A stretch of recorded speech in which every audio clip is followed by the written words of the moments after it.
Misteri penemuan mayat wanita di Pabuaran Ciamis, penghuni kos menghilang.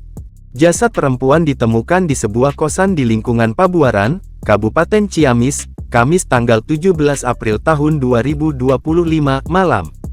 Salah satu penghuni kosan tak jauh dari lokasi kejadian, En Kurnia, mengatakan bahwa kecurigaan bermula dari bau tak sedap yang terus muncul. Awalnya kami pikir bau bangkai biasa, tapi makin lama makin menyengat. Setelah dicek ke kamar yang dicurigai, ternyata terkunci, ujar En saat ditemui di kediamannya, Jumat tanggal 18 April tahun 2025 pagi.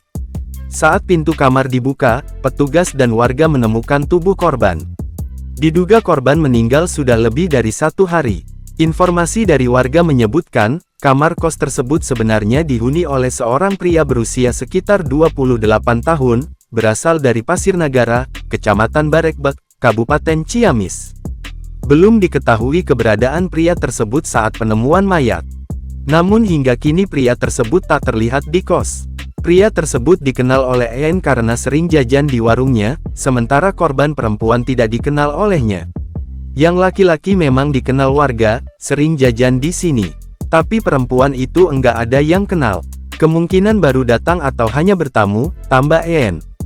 Berdasarkan keterangan warga, penghuni kosan itu berprofesi sebagai driver ojek online dan merupakan seorang duda anak 2. Diketahui korban berinisial WML, 23, warga Dusun Selaawi, RT 0120, Desa Cisadap, Kecamatan Ciamis, Kabupaten Ciamis. Lastri, sahabat korban sejak kecil, mengungkap momen-momen terakhir sebelum peristiwa nahas itu terjadi.